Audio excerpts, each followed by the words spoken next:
The Boston Bruins, the biggest surprise in the NHL, just like we all had it. It's the Garden Level Podcast. Let's play that music. This is hockey right here. Bruins! Whoa! Whoa! Whoa! Whoa!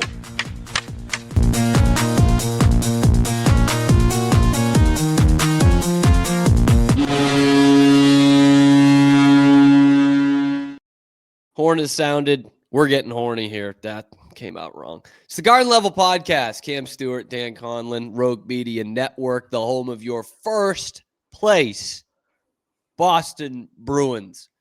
I don't care if they've played more games than anyone else. That shows ambition, Dan.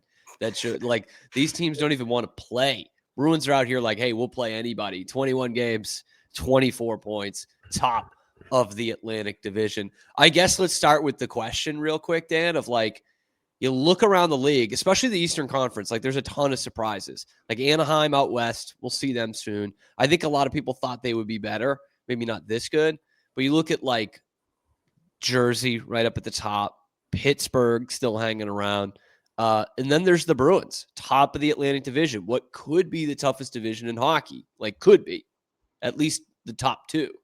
Are they the biggest surprise to the NHL so far? I would say so. The Penguins are up there too. I remember, Penguins, some people that's crazy. Like that is crazy as well. I think Penguins fans were buying McKenna jerseys in August. That's kind of what their expectations were. And they might get them at like 8.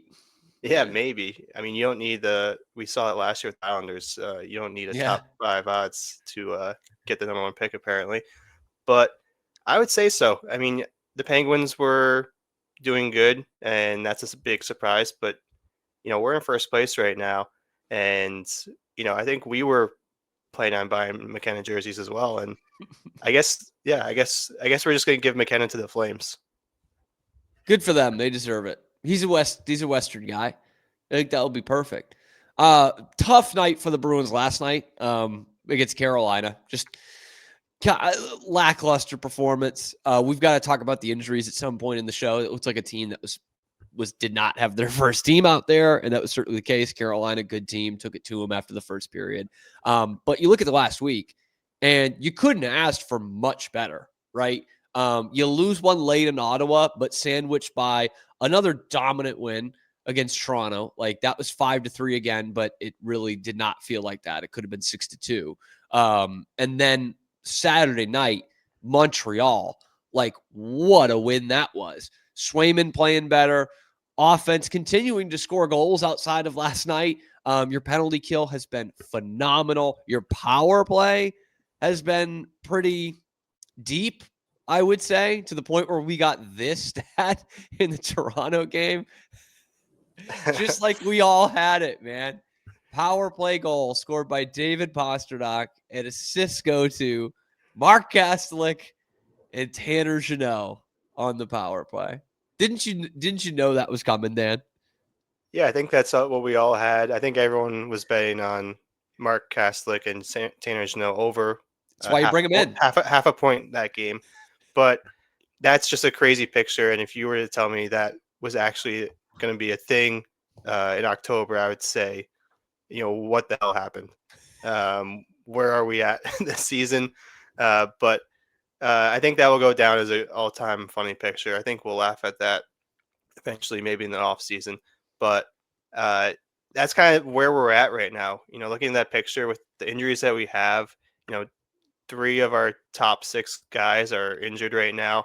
And it's a test to this team. Sturm's still getting them to produce.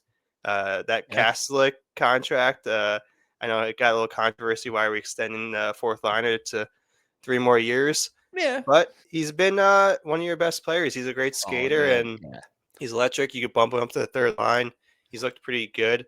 But, yeah, last week was a big test to this team, and, I went 2-2, but I'm still kind of happy. The 2 games that we won were against the 2 teams I wanted them to beat, Toronto and Montreal. The Ottawa game, Ottawa has our number. I thought we'd be playing better against them without Brady Tkachuk, but I guess we just don't want to see, if we make the playoffs, hopefully we don't see Ottawa. But we had a great win against Toronto. We can't win up there, by the way. That's what's crazy, is they can't win in Ottawa. And when you see those games, man, it's like a neutral site. half the lower bowl is Bruins fans. Like that's probably the least supported team in Canada. I would have to say the Senators, but it's wild. Like we play these crazy games up there and we never win. And Yeah. well, in the last 2 years or so, and it's all Bruins fans. All those Bruins fans are definitely from Ontario, which the Yeah, Bruins have a good fan can't base in afford to go to the Ontario. Leafs games.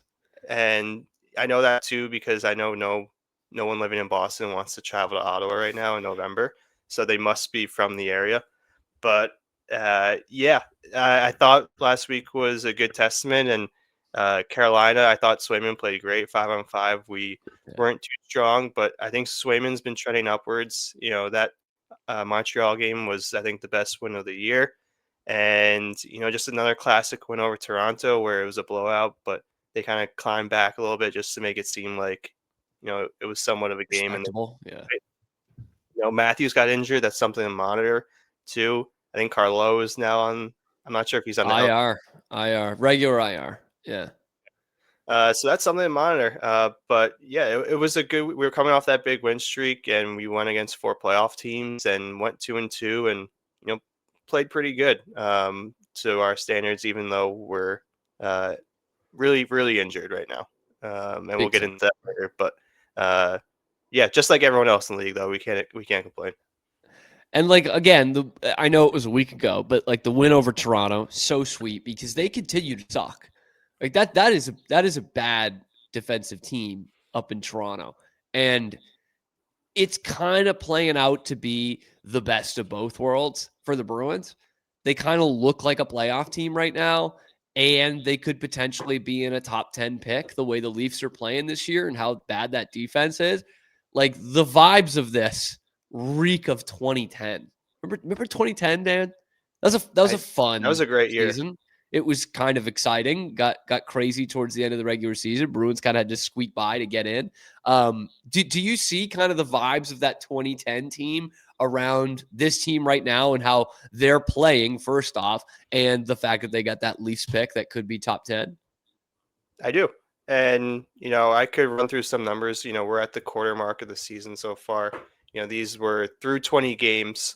So it's not including the game last night. But, right now the Bruins are ranked 6th in points, 24 points. Like we said, they've played a lot of games. They're ambitious. They want to play. Yeah. They're Props to taking on them. all comers, man. Yeah, they're not turning down games like these other teams. They just schedule it. That's what they say. Just schedule it. Yeah. They're Whoever, second in whenever. league. They're second in the league in goals, 68. Goals That's against. nuts, by the way. I know it's 20 games, but they're second in the league in goals. And they got shut out last night. They're Exactly. second in the league in goals. That's crazy for this team. Exactly. Goals against 66. They're 27th in the league, so we know they've been bad defensively on 5-on-5. Plus 2 goal differential, 14. Goals scored Only per team game. in the Atlantic that's plus, by the way. Only team in the Atlantic that's plus goal differential. Just saying. Goals scored per game, 3.35, 5th in the league. Goals against per game, 3.3, 9th in the league. Power play percentage, 25.4, 6th in the league. And PK, 82.1, 11th. So special teams, basically top 10 in both. Brought in that new coach, and he's paying dividends. It kind of goes to show, like, sometimes when you bring in coaches that either, I think Sweeney just hires people that were either former Bruins players or work in Providence. It goes to show that you could have some outside hires sometime, and they could do a good job. So hopefully that ignites a fire under him and shows that some outside hires here and there will work. And got a question for you. Do you know who is the only team in the NHL that has beaten the Colorado Avalanche in regulation? It's November, and the Colorado Avalanche have only lost once in regulation. And keep in mind, this is a Bruins podcast. Yeah, I'll keep that in mind. But surely it has to be like Dallas or Carolina. It's a good team we saw last night. Everyone's loving the Sharks right now. You're getting colder. The Leafs have all that star power, man. Montreal, This is supposed to be 25 this year. Am I getting any closer? Geographically, yeah. When you said Okay. Toronto and when you said Toronto and Montreal, you're geographically you're All right. So closer. perfect. Toronto right across the river, Detroit Red Wings. That's the team. It is the Boston Bruins. You've The got to Boston be Bruins. shitting me. This So Bruins maybe, team? yeah. Casey Milstead and Yogi Haru are the two players that have beaten the Colorado Avalanche this year. And if they end up only losing one regulation game this year, I think that goes up next to the President's Trophy banners at TD Garden. I think it has to. I think it has to. You know, But yeah, quarter mark. I'm pretty surprised to say the least. it's not that small a sample size. Like I get it. We've got 5 more months here. All right. That's not lost on any of us. But you're a quarter of the way through the season. With this truncated schedule, you're a quarter of the way through the season, and they aren't. First off, they're in first place.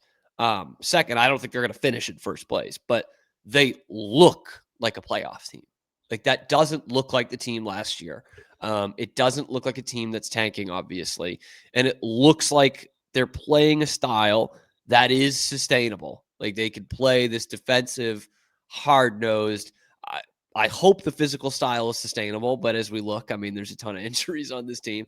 Goaltending from Swayman, anyway, Korpisalo is one of the worst in the league. Swayman is getting better by the game. I thought he was awesome in Montreal on Saturday. So, I don't know, Dan, this feels like a sustainable model here. This feels like a team that could get into the playoffs playing like this.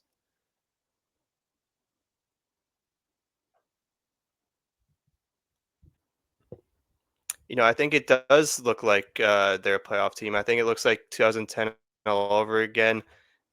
This team, we're already talking about if we should be buyers at the deadline in November, and that's, I think, kind of early to talk about that stuff. But people are already talking about the trade deadline, and when you're talking about the trade deadline, it shows that you think this team could be in the playoffs. So right now, I think we're trending, in the right direction, and the Leafs are trending downwards. They have the Matthews injury, Carlo got injured, their guy. I feel like their goalies. I mean, will we ever see like a franchise goalie? Will the Leafs ever have? I mean, we've seen the No. Reimers, No. the It's like the Jets having a Samsonovs. quarterback, man. It's just not going to happen. That franchise just, they found one. They found one, and then they traded him to the Bruins, Tuukka Rask for Andrew Yes. Raycroft. Yes. So they do find them. They just don't keep them. That's the correct way to say it. But, I think this Leafs team can be a lottery pick if, I was saying before season, if a Nylander or Matthews injury is devastating to this team. And, watching them play the Bruins, our offense has been good this year, but they looked elite. Like I said, Yeah. Our entry zones have been terrible for years. I think teams caught on, like the drop pass to Pasternak and having Pasternak skate through 5 people.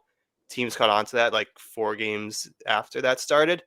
So, but against the Maple Leafs, we were getting opportunities I've never seen before. I'm like, Warm what is knife through butter, man. that? Like, it's so we were. easy. I was like, I texted you right away. I'm like, this defense is terrible.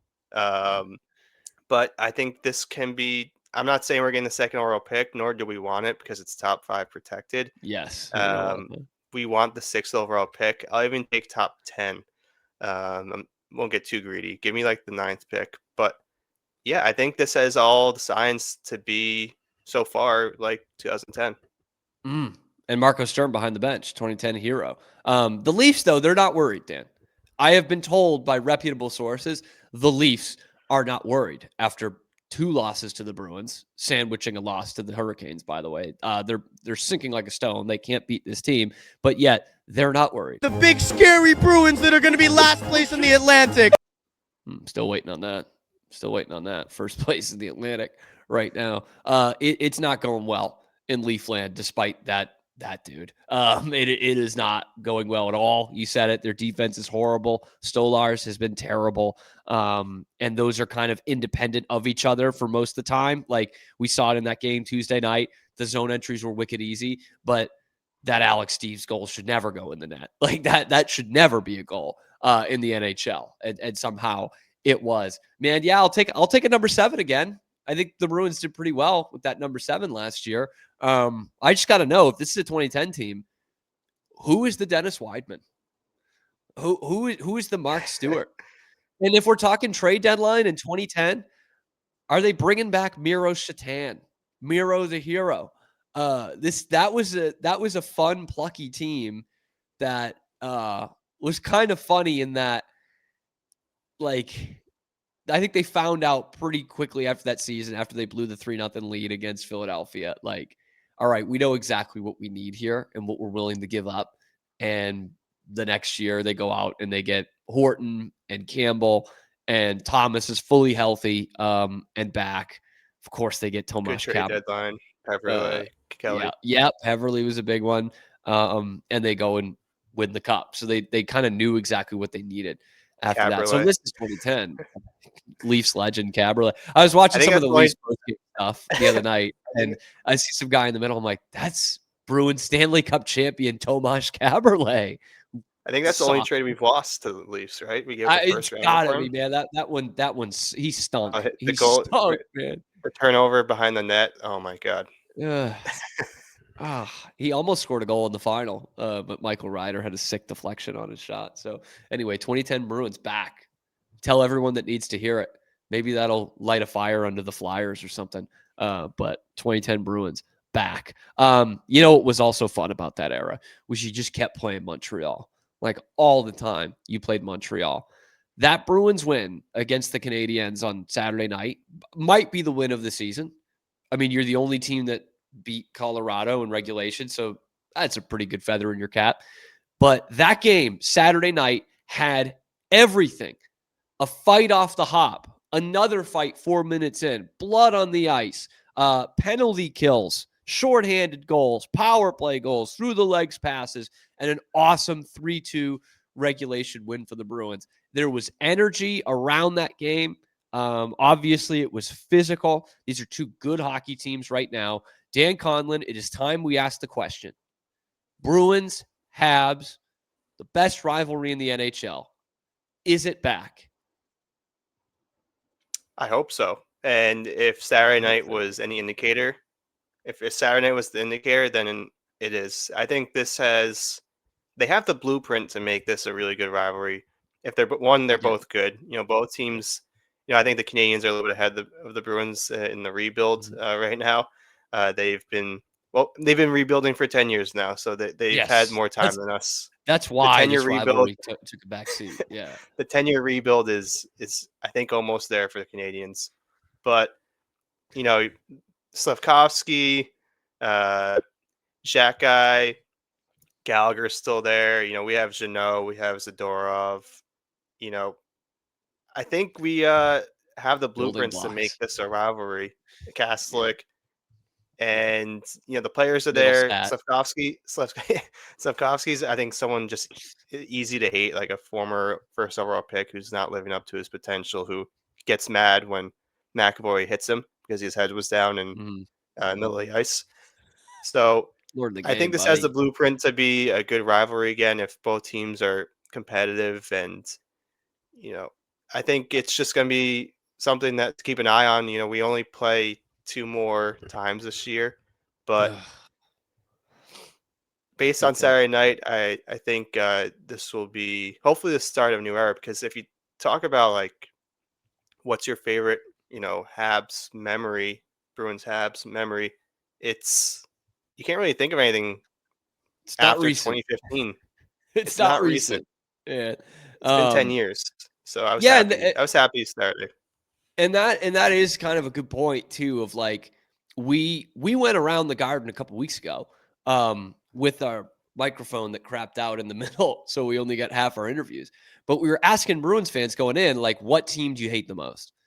And I think one said the Buffalo Sabres because they hate Jake Allen, the quarterback up there. But everyone else said Toronto. Like, everybody else said the Leafs.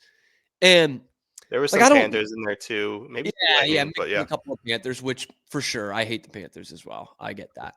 And like, I obviously don't like the Leafs, but I don't know, man. I feel like we pity the Leafs. Like, it's fun to laugh at the Leafs. Like, to me, we're a rival to them for sure. But Yeah. like if you had asked us growing up, this would have been an easy answer. Like it's easily Montreal. And then probably second Philadelphia. Like two kind of traditional Bruins rivals. But it's crazy to me, Dan, that this generation they're not Habs haters. Yeah. And like you said, we've got more people saying the Sabres are our biggest rival than the Canadiens. Like that's how bad the rivalry has been the past 10 years. And the Maple Leafs, you know, it's not a rivalry really. Like after 15 years of beating them all the time, like it's just kind of funny. Like you wouldn't say like they're their rival. It has to be back and forth. Like they have to beat us a few times, and it hasn't been like that. So I think we're getting tired of beating the Maple Leafs, and we're just looking for someone to be rivals with again. And the Panthers, that's a good choice, but they've kind of had our number. So Yeah. I really hope this is the beginning of a new era for the Canadiens Bruins rivalry. Like I said, I think the blueprint's there, and we'll see how the next two games go. They'll be Boston next, and I think the Garden's gonna be a lot louder than the Bell Center was. I think the announcers said in the Yeah, third what the period hell? that the Bell Center was kind of quiet, and I'm not sure if that's a reflection on, is this a new generation of fans in Montreal? Did the Stanley Cup fans just move to Florida, and now we're stuck with Canadian fans who Yeah, it's been a while. don't even know what the Stanley Cup looks like. Uh, I mean, yeah, so they couldn't even get in the maybe building this when they is played in the final. Yeah, exactly that bubble. That's crazy to me. I it was a always I wild always run. remember when we're talking about the Canadians rebuild for 10 years. It's wild that they had that run in there. They have a more recent Stanley Cup final appearance than the Bruins do. Yeah, that just doesn't really make any sense. Yeah, Kind of forget about that. And if that's something they want to hold over us, then they could have it go because ahead. that's hang the banner. But Yeah, yeah, the center was kind of quiet, and it wasn't to what I remember what it's usually like. And and I'm like not sure you've if been that's there, you've seen it like up close and yeah, personal. Obviously, we've seen it on TV for years. It's never quiet. That's a Toronto thing. Like the library thing, that's reserved for Toronto. Montreal, trademark. Yeah, it's always and like it was in those big time matchups, and I'm talking regular season and playoffs, like when they had a sniff of getting back into a game, that place was a cauldron. Like it was, you were like, oh fuck. Like that. I think the whole 2-goal lead, worst lead in hockey thing probably came from playing in the old Forum and into the Bell Center. But you're right. Like it was a 1-goal game. The Habs had a bunch of chances in the second period, and in the third, it's a 1-goal game, and it's like you can hear a pin drop in there. It was bizarre. It was really weird. it was. And I'm not sure if that's because of the Janot fight. Uh, that was a great fight. Drop Jack guy, who is a notorious fighter. It's not like he Tough picked on customer. someone. Yeah. It's not like he picked on someone that doesn't fight. He went after the number one fighter for Montreal and punched him in the ear, and he dropped to the ground. And some people said that might have silenced the crowd, but yeah, I was gonna say, it was a little awkward seeing what it was like there, but the game was awesome. It was, the last game I watched at the Bell Center was the Four Nations game, and it had a Mm. lot of resemblance to that. Not the same significance, but a little resemblance. Fights off the drop. Yep. This Dora fight. Love that for Charlie him. McAvoy He getting hurt. Yep. Charlie McAvoy getting hurt, and I think can we make it official? Uh, the Garden Level podcast has officially banned Charlie McAvoy from playing at the Bell Center until further Banned. notice. Until further notice. Just 2 fluke injuries. We'll get into injuries in a little bit, but uh, Charlie McAvoy has just not had too much luck at the Bell Center in the past year or so. But he's had a lot of electric hits there, and he's played great there until he's gotten injured. So Yeah. yeah, it's unfortunate, but we'll see how.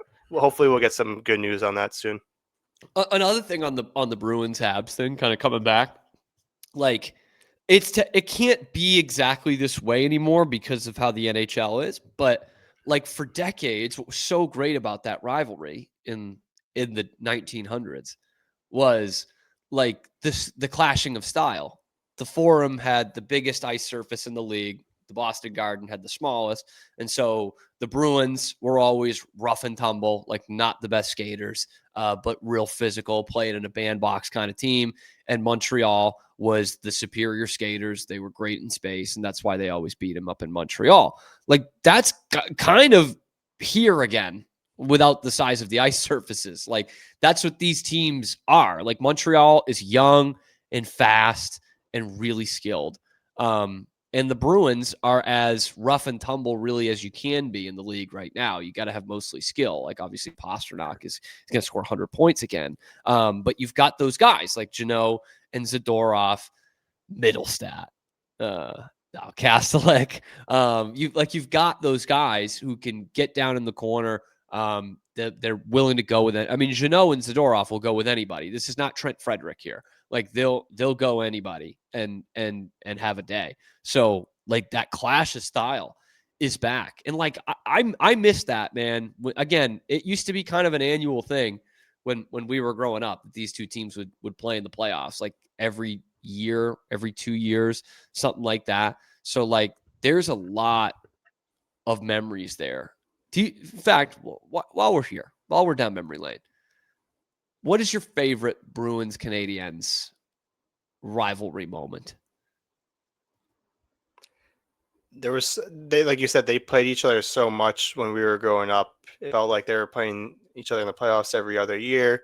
How many times did we used to, before the schedule change, were we playing them 6, 8 times? I think it was 6. Yeah, at least 6. 6, 3 and 3. Perfect. That makes sense. Yeah. So it was just such a great rivalry where you're playing them, once a month basically, and then you're playing each other in the playoffs.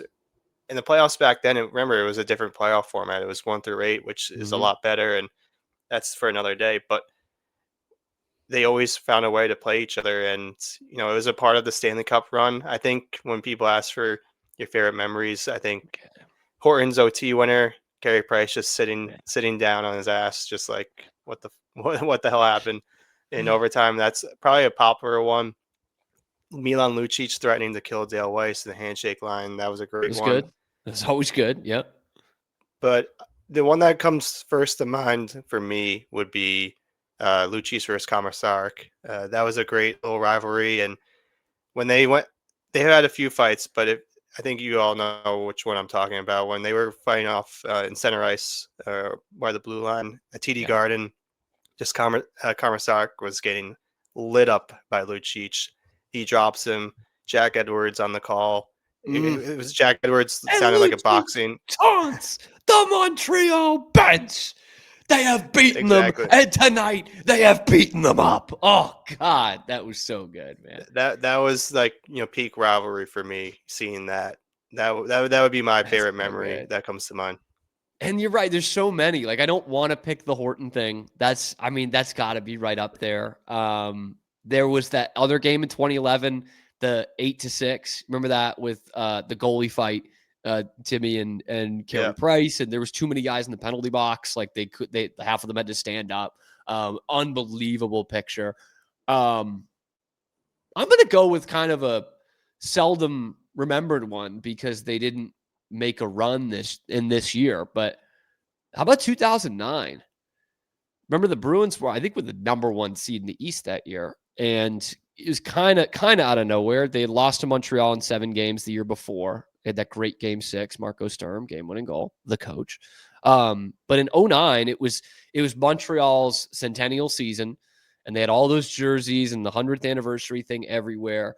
And the Bruins swept them 4 straight, and they completed it in Montreal. And I think it was like Jack Edwards' wet dream. Like they blew them out. I think it was 4-1 after Montreal scored 40 seconds into the game. Kessel had 2 in that game, a couple of, and Krejci had 1 or 2. And I remember him saying at the end, "Last one out, turn out the lights, take off the 100 seasons logo, your history." And I'm like, yeah, fuck yeah. Talk about a dude who knew the moment. Jack Edwards always knew the moment. For those games, especially. Remember, he had the rant after, I think, 2011, the perceived royalty, whatever the fuck it was. That man just lived to beat Montreal. He hated that team. I needed Jack Edwards on that call this Saturday night more than I needed air to breathe. Like that game was tailor-made for Jack Edwards. It was honestly kind of a shame that Judd Surratt was on the Nested play-by-play for that game in particular. I mean, the Zadorov fight right off the hop. Like, could you imagine Jack Edwards on that? Like, that, or we didn't even talk about it. So the Bruins, they killed 2 5-on-3 penalties in that game, and the second one, Hampus Lindholm gets an interference penalty right after. I don't remember who it was. It's 76, PK Subban's number. Just a total sell job, like classic, the old t-shirts outside the Garden, Montreal dive team. Like that was it right there. Jack Edwards would have lost his shit if that happened. If it happened on his watch, I should say. It did happen. That game was just made for Jack. Like you said, when you want to, if the rivalry's back, if Montreal's diving again, the Bruins are in the box. It was crazy. I know they were on the power play 6 times, 30 minutes in the game. It just felt like, although it was frustrating, I was like, yes, we're back. Like, this is Montreal's back to diving. They're getting the Montreal calls in Montreal. We're in the box. Saturday night, Montreal. Yep. Saturday night. It was getting some flashbacks to what it used to be like. And yeah, like you said, we're very more physical than them. And they have these European players who don't like getting hit in a physical sport. So I think we kind of forgot to mention that. Yeah, the Bruins were, I think there was like 7 minutes of 5-on-5 hockey that game, if I had to guess. That's classic, dude. That is Boston Montreal right there. I'm so happy it's back. I would give anything. Last thought on that. I would give anything for that to be a first round matchup. Like, and this is famous last words, right? Like, because I won't have this particular feeling I'm about to say in April, but like, I almost don't even care if the Bruins lose. I just need that. I need 7 games of that. That's what I need. Like, if you can get to the playoffs and face Montreal and also get a top 10 pick from Toronto, that is a perfect outcome for this season for me. Like that, no notes. I would take it in a heartbeat. And I think that's why a lot of Bruins fans aren't too upset right now that they're doing well. It's because they look at Tankathon and see the Maple Leafs currently have the 6th pick in the draft. So that's a good distraction for us. We're just swapping what we thought we were going to. If you were to tell us we could make the playoffs and still get a top 10 pick, that would be great for our mental health. And I'm on board for it. We'll see how the Maple Leafs turn out. It seems like the pipe dream, but after playing them, after seeing how they played last week, don't think it's out of reach to say that could be a lottery team. Totally could be. I kind of want to know who the fans want to play in the playoffs if the Bruins get there. That is a big if with how open this Eastern Conference is. Kind of let us know in the comment section below. It's a good time to plug. Like the video, subscribe to the channel if you're enjoying it, because we're coming to you every week. We're dropping segments throughout the week. We're dropping shorts and everything. So not dropping my shorts. Just dropping shorts on YouTube. So if you're liking the content, do us a favor, like, subscribe. It helps us keep our jobs and helps keep our mental health in a good place as we try to navigate through another Bruins season. Let's talk about kind of the bad, because there is some bad. I would say the only bad thing that came out of that game in Montreal was you got a couple more injuries. Charlie McAvoy spitting chiclets on the ice. Victor Arvidsson now hurt week to week. That's a sneaky, tough injury for this Bruins team. Dan, we're kind of reaching crisis mode when it comes to the injuries for this Bruins team, and it's come on pretty quickly. It has. We're down 3 of our top 6 forwards. Right now you're without your best defenseman. And what kind of sucks is, we mentioned, McAvoy was playing great the past 3 weeks. He kind of, hit his stride and was on pace for, I think, a career high in points. He was playing well with Zadorov. We kind of found our first pairing that was going to be our shutdown pairing. And then Arvidsson, he was playing well recently too. He was starting to score a goal. He was hitting his stride too. Yeah. So a lot of these players were playing well before they got injured. Even Middlestat, he got benched and he was doing okay. Good example. Yeah. So he was having a nice everyone, if you start playing well, you're going to get injured. That's, I guess, going to be the theme of this season. Yoki Haru's going to play all 82, baby. Yeah. He's going to play all 82. But they played well prior to Prior to the Montreal game, they were playing well through the injuries. The good news is Lindholm, I think, is back practicing. I'm not sure if he'll make the trip out, but he's at least, maybe you could see him playing within the week or so. McAvoy, we haven't got an update yet, which is kind of scary. He might be getting second opinions. We've seen some chicklets fall out. I'm not sure. We haven't really seen an injury since like the Chara broke his Yeah, jaw. I'm guessing he shattered his jaw. Yeah. Something must have happened. So we're hoping for good news on that. Hopefully it's not too long term, but don't expect to see McAvoy playing anytime soon. And then Arvidsson and Millsat, they're week to week. We really haven't gotten any updates on that. And it's a hockey injury. It's upper body, lower body, week to week. Yeah. It's hard to guess, and don't drive yourself crazy trying to get updates because you're not going to get anything. So it's a waiting game. They brought up the two top scoring AHL points scorers last year in Blumel and Steves. Is that better than I'll read you through the practice. This is what we had in the game last night, right? Oh, this God. Is what we had. I'll read it through real quick, just so you get. We got Geeky, Marat, Pasternak line 1, Steves, Zaka, Blumel line 2, Janot, Minton, Kaslik line 3, VL, Corrali, Asamont line 4. Top pairings, Zadorov and Yogi Haru. We got Lindholm and Peak, and we got Aspro and Lorai. That's pretty rough right there. And I hope this is a tweet we can laugh at 5 years from now and be like, remember when this happened? We were here for this. Yeah. If you were here don't be with us now if you weren't with us for this. And there's a little I'm not sure what your thoughts are on this, but Beecher got hurt. Beecher got cut on waivers, and they kept VL. Beecher was your first round pick a few years ago. Speedy guy. You wish he was going to be when you draft someone in the first round, you're hoping they make the top 6, but came evident pretty quickly he wasn't a top 6 forward, but he's a good skater, good at faceoffs. I think he's someone you could be a good fourth line player. And they kept VL over him, who, here's a stat for you. The last time VL scored an NHL point, Zdeno Chara was still in the league. Jesus. So yeah, what did that? I think it was 2022. 21-22. 21-22. Yeah, because I remember they thought he scored one of the goals in Vegas earlier this year, and so I had to look. I was like, when was the last time this dude had a point? And it ended up not being his goal. He didn't get a deflection, so no goal, no assist on it. Can I say about Beecher? I hate Beecher. Okay, I've long hated Johnny Beecher. But that said, he probably won't clear waivers. Jeffrey VL would have absolutely cleared waivers. That's just an asset management thing. That's just handling that poorly. Beecher should have been the last couple of years what Fraser Minton is right now. And he just never is that. And again, talk about asset management. We've talked about this so much through the first 6 episodes of this pod. You knew that this was going to be some kind of risk if you're Don Sweeney when you go out and you sign Sean Corrali for a couple of years. You didn't need to do that. Sean Corrali's not giving you much. It gives you probably just as much as Johnny Beecher would. And now you've put yourself in this scenario where you're going to lose Beecher for nothing in all likelihood.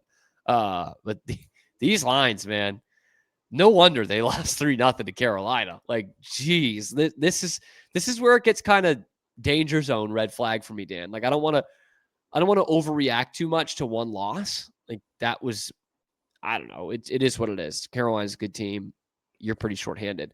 But you go out west this week, and you've got Anaheim, who's second in the Pacific, was first as of a couple of days ago. But the team that overtook them is your next team on the schedule, which is the Kings. They're one of the hottest teams in hockey.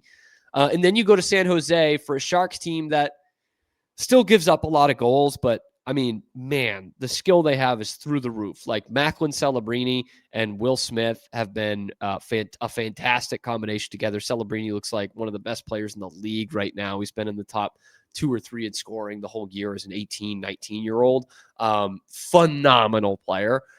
They can skate. They can just skate all over you, potentially. Maybe even Anaheim can do that as well. So this is not a good time to to get as injured as they are right now. You've already played some playoff teams, and the Kings will probably be a playoff team again. Anaheim will be pushing for it, and you're flying across the country and playing tomorrow, by the way. So somewhat of a quick turnaround to only have one day off going out to the West Coast. So this is a sneaky kind of tough stretch for them.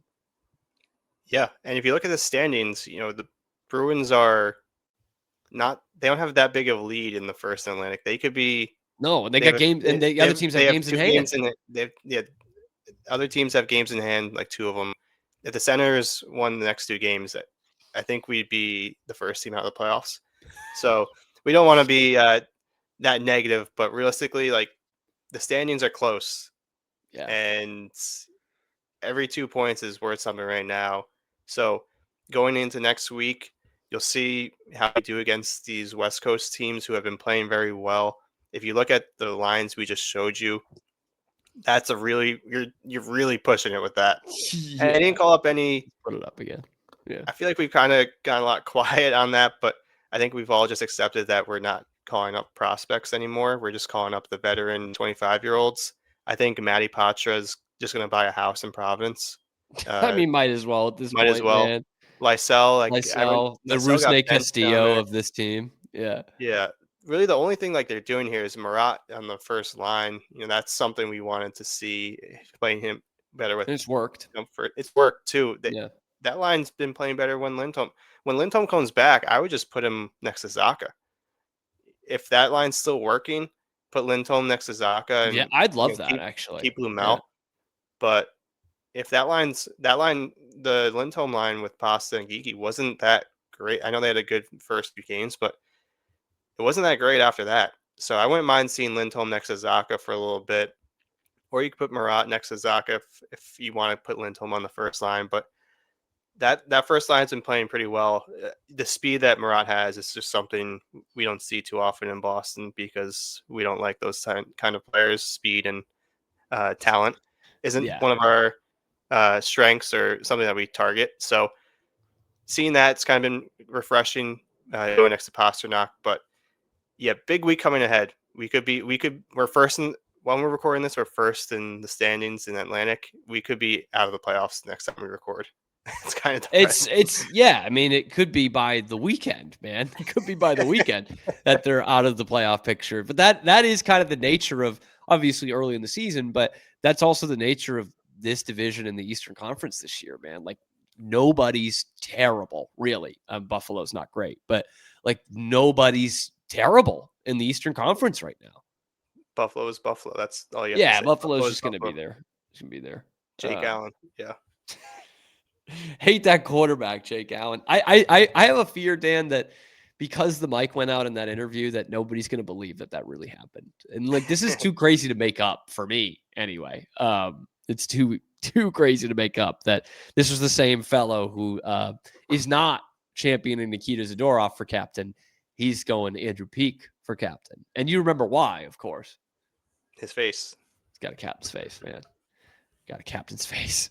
Who could deny that, really? But this is going to be a tough stretch for the Bruins, I think. And hey, if you come away with 2 out of 3 in California, I think that's a really positive sign with this team that you're rolling out right there. I worry about the Kings and the Ducks as well. This could easily be being swept out west. And I won't give up on this team if that happens, but that would be 4 straight losses and definitely out of the playoff picture for right now. We got to keep an eye on it for Thanksgiving. That's the thing we got to find. Playoff spot in Thanksgiving, and you are good. Wanted to hit this one last thing here, Dan, and it's mainly going to fall on you because I can't access mine. But we love doing our tweets of the week here to kind of give some comedic relief. Do you have? We did Louis Erickson. What was that, 2 episodes ago? Louis Erickson at the Garden. That was a great one. That was 2 weeks ago. Yep. Yeah. Do you have anything you want to highlight this week? I would like to highlight. Do you have the picture of Pasta? I believe we do. That is Daddy Pasta to you. Look at that. There we go. Look at that. And a big hit on Leafs Twitter. shout out to the Garden Level Pod. Follow us on Twitter. out. We're always Yes. trying to be active during games and do some fun trolling to other teams. But Garden Level Pod tweeted underneath the final score to the Leafs Bruins game a little picture of Pasta holding his sons, Austin Matthews and William Nylander. When I wanted to edit that photo, I looked up dad holding triplets and I forgot. I was like, wait, Marner's not on the team anymore. Yeah. So I found this picture. They were only the best picture for like editing was this one, and I didn't want it because they had the ties on, but maybe that makes it funnier. But tweeted that underneath the final score for the Leafs. It got 92 likes. That's the highest we've ever gotten. But uh, Daddy Pasta to the Maple Leafs through his career, 55 games played, 37 goals, 34 assists, 71 points, 1.29 points a game. Yeah, he owns the Maple Leafs, and it's kind of funny to laugh about it now. I appreciate it's kind of one thing too. The people that thought this tweet was funny, the people that were liking this tweet weren't even Bruins fans. Most of them were Leafs fans, and they were Senators fans and Canucks fans, Jets fans. Everyone just likes to hate on the Leafs. So How could you not, man? It if is you ever fun. want to It's get, if easy, you ever, but it's fun. the league just hates the Leafs, and they're here for the downfall. And as are we, because we have their top 5 protected pick, who we want them doing bad this year. So that's my tweet of the week. There's some other funny ones, but Twitter is down right now. I think Elon Musk is Crushing me, sleeping man. or something. But yeah, we couldn't pull up some other ones. But if you're listening and you're on Twitter, go give us a follow at the Garden Level Pod. We'll be posting more stuff like this every week after games. And a lot of shit talking. A lot of Yeah, shit talking on the Garden Level Pod Twitter. we're networking. That's it. That's it. We're getting the name out there. We need more people following along, and of course on YouTube as well. Like, subscribe. That helps out a lot. I think it's really funny. Like, I think Leafs fans are realizing it now. But forever they were like, God, Marchand, he kills us. This Marchand guy kills us. And really the whole time, Brusque, yeah, that's another one. And literally the whole time, Pasternak is like historically crushing you. Like, those numbers are crazy, man. And I think he's got the 3rd most goals against the Leafs by active players, and 1 and 2 are Crosby and Ovechkin, who are 10 years older than him. Yes, who had a 10-year head start on Pasternak. That is crazy. And I think that was regular season, that goals stat that I just did, which means it's not even including all the playoff series he had against him. So that would have closed the gap a little bit in terms of games played, but that's crazy, man. I'm glad they're experiencing what Thomas Vanek did to us.